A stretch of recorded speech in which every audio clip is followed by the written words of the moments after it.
I was one of those kids who never really excelled at anything. I was good enough to get by at a lot of activities, don't get me wrong, but I never really peaked in any of them.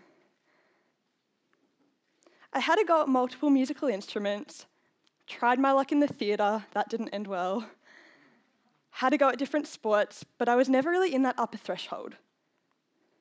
Even when I started practicing art and design, I was never the best. I'm still not.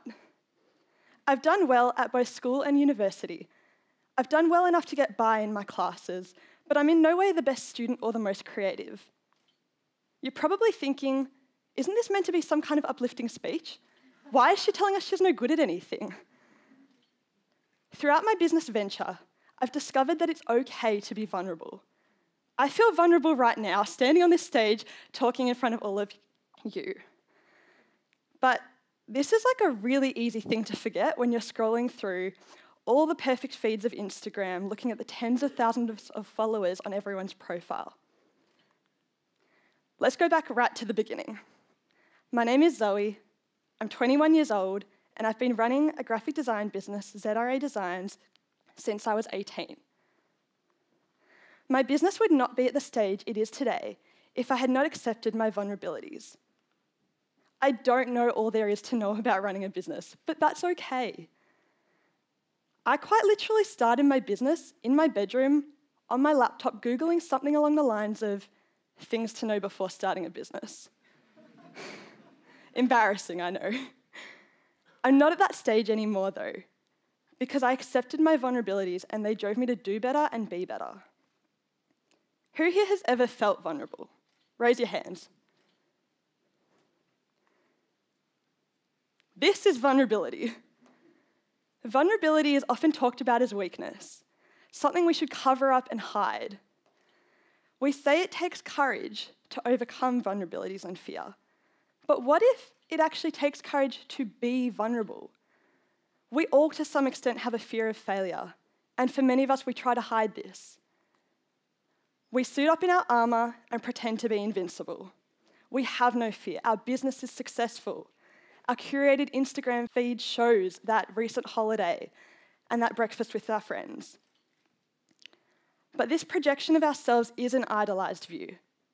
It isn't real. We're just disguising it. Something important to remember, especially through running my business, is that people can't relate to perfection. Having vulnerabilities is real and therefore relatable.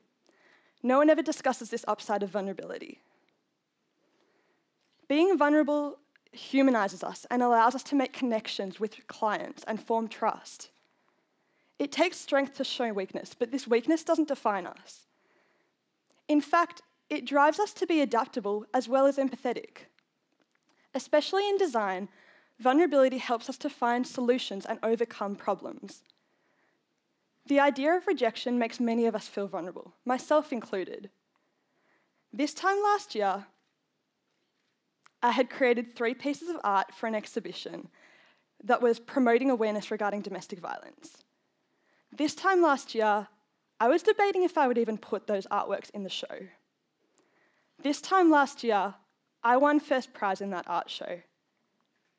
If I had not had the courage and allowed myself to be vulnerable, to show people this work I had created, to be open to criticism and feedback, I would not have entered my work, and therefore I wouldn't have won first prize. As a result, I would not have become a white ribbon advocate. Becoming a white ribbon advocate has been one of the most eye-opening experiences and has allowed me to explore my creativity in an entirely new direction. But if I had not allowed myself to be vulnerable and taken a risk in doing so, none of these opportunities that presented themselves post-exhibition would have occurred. Being persistent and facing rejection head-on is another skill I've had to learn. Reaching out to brands for collaborations via Instagram or email or any other social media channel is something I've been ridiculously persistent with. It's scary, that moment that you type up that email, you click send, and suddenly it's out of your hands. That moment when you hear the ping on your computer and you don't know if the response will be what you hoped for. Reaching out to Kalanakini's a swimwear brand based in the US, was one of the times I've had to be most persistent because I felt so vulnerable. I'd mustered up the courage to email their founders, Danny and Alex, and was hoping to collaborate with them. After just a couple of days, I received a positive response, and then, after months of working together, we finally created a physical mock-up of our product. This was a huge step in the design process. Next came production, manufacturing, and creating the actual swimwear, as well as all the promotional material and the photo shoot that came with that.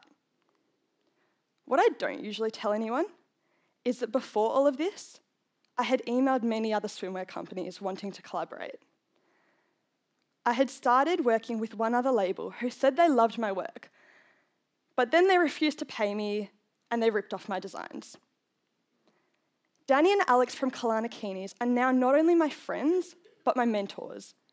They have given me sound advice when I've needed it.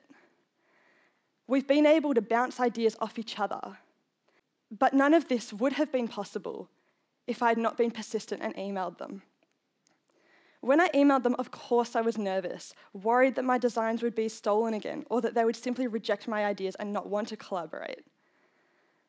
But through persistence, I was able to complete one of the most enjoyable collaborations I've done to date. In small business, people often talk about the many hats you wear as a business owner. Some of the hats I wear include the designer, the copywriter, the receptionist, project manager, marketing manager, and event coordinator. When wearing each of these hats, I have to think differently and critically. But what links all of these hats? The person wearing them, me. Although wearing each hat may evoke a different type of thinking in my business, I know that within each role, I have to be real and true to myself. Being authentic and being me is so important, especially in business. As I mentioned before, being perfect and untouchable is not relatable, but I am.